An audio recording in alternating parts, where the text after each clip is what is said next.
All right, we are going to start our notes for section 3.5. This section is all about graphing, so you will want a calculator. If you do not have your graphing calculator, obviously Desmos is still a great choice, but we can't use it on a test or quiz. There are a few apps.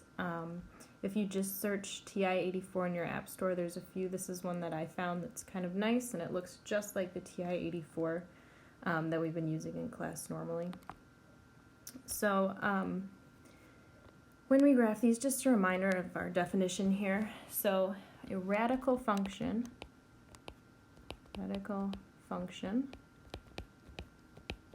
is a function that contains a radical with a variable in the radicand. Weird words, but remember radical is just this, and the radicand is there's a variable in here. So we have some parent functions.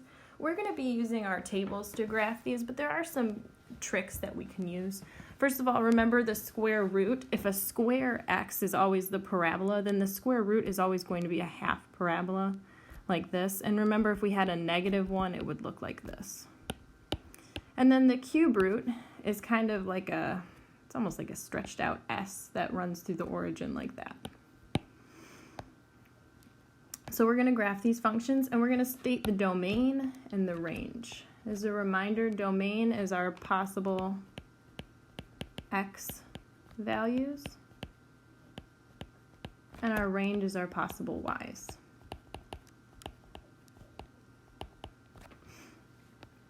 So our first function here is 1/2 times the square root of x.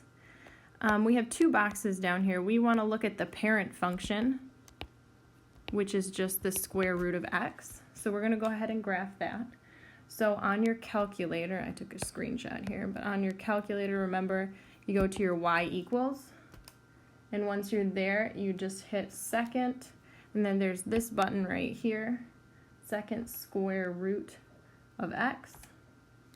And from here, we want to hit second and then go to your table, because we want to look at our table values. Make sure your x values are counting by 1. So for mine, at 0, the value is 0. At 1, the value is 1. At 2, we're at 1.4142. And at 3, we're at 1.7321. So this is our parent function. So now I want to go back. It just asks to graph the actual function. This is our function that we want to graph, the second one. And we want to look at the difference in values here. So go back to your y equals. You can clear that out and then just type, you can actually type 0.5 instead of 1/2. We know that is 1/2 of the square root of x. And then go to your table. So when you do this, for 0, it's still 0. At 1, now we're at 0.5, which is interesting. That's our 1/2. At 2, we're at 0.70711. And at 3, we're at 0.866. I'm going to go ahead and round. All right, so the second function is the one we want to graph. Let's go ahead and count. So for our x's, this will be 0. Let's see, 1, 2, 3. We can skip 3 spaces here. 1, 2, 3. So I'm going to let this be my positive 3, 2, erase this so we have some room. 1 and 0. Notice we didn't even get to 1, so we can space this out a little bit. Let's see, we have 1, 2, 3, 4, 5, 6, 7, 8, 9, 10. Let's let this be 1. And then we'll count by 0.1. So this is 0.1, 0.2, 0.3, 0.4, 0.5, 0.6, 0.7, 0.8, and 0.9. These don't have to be perfect, but don't be super messy with these. So we'll put our first point, I'm going to graph these in blue, at 0, 0. Our next one will be at over 1 up 0.5, over 2 up to 0.7, a little past 0.7, and then at 3 up to 0.866, so it's halfway between the 0.8 and 0.9.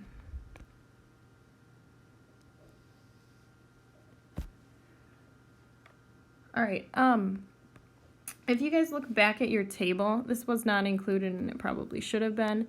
If you notice, so if we were to have graphed up to our -1s, if you scroll to -1, you should see that there's an error here. That means that it's not in our domain. So for our domain, 0 was fine, but anything negative was not. So we want to say that x is greater than or equal to 0.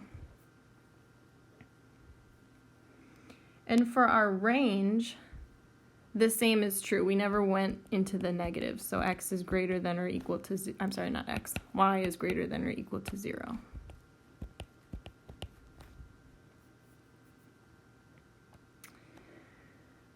All right, so that's the gist for graphing the square roots. Let's go ahead and look at a cube root. So again, I want to look at this parent function first. So that's this first one. And parent function is just our most basic function. This one does go negative. So go ahead and go back to your y equals. This time we want to put a cube root. There's a couple ways to get a cube root. We can always write x to the 1/3. But also if you go into your math menu, you'll get a screen and you'll see number 4 is a cube root actually. So if you type math and then hit just number 4, it will take you to a cube root and then you can just do the cube root of x. Where am I going here? There we go. So in your y equals, if you hit cube root and then just x, and then we can go second table. So here when I'm at -2, my value is -1.26. At -1, I'm at -1. 0, I'm at 0. 1, I'm at 1. And at 2, I'm at 1.26. Some nice symmetry happening. Notice these are almost the same, right? Just negatives. So that's our parent function. So then the actual function that we're going to graph here, you can go back to your y equals, clear that out. Remember your math menu is where you can find the cube root. We want to type -3 times the cube root of x, and then in our table, we'll see our values at -2. Now we're at 3.78, all around here. -1, I'm at 3. At 0, I'm at 0. At 1, I'm at -3. And at 2, I'm at -3.78. So if you notice here, the difference between the parent function and the function we want to graph, you might be able to see it here, but it's basically where you're just multiplying by -3, right? 0 times -3 would still be 0, but 1 times -3 is -3, and -1 times -3 would be 3. So that's just the pattern here. If you have a number out front, it just multiplies your values of your parent function. So if we graph this, let's see, again, we want to pick some good values here. We only need to go up to 2 and -2, so actually 1, 2, 3, 4, 5. This can be my 1, 2, 3, 4, 5. This will be 2. It's nice to give ourselves some space if we can. -1, 1, 2, 3, 4, 5. -2, so that's my x values. And then for y, we need to go almost to 4, but not quite. So we can skip, this can be 1, 2, 3, 4. So we'll have to approximate a little more than the last one here. This will be -4, -3, -2, and -1.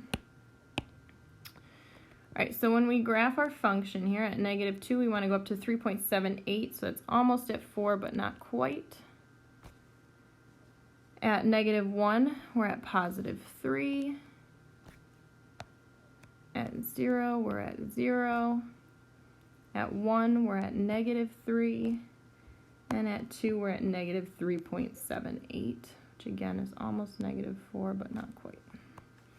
And then just connect these as smoothly as possible, like so. So now we have to talk about the domain and range here. So I told you whenever you have a square root or any kind of even index where it's a 4th root or a 6th root, you have to think about that plus or minus because sometimes they're not in the domain. Well, now when you have an odd root, your domain is always all real numbers. And so is your range, actually. All numbers are possible here. We have no restrictions because we're allowed to have negatives under that cube root where we aren't allowed to have them under a square root. So that's the gist of graphing here. We will finish these notes on Wednesday. So the worksheet that I'm going to post, not all of it is due, just a section of it. And that is the gist of it. If you have any questions, I will have office hours, and I'll let you know more about that on Google Classroom.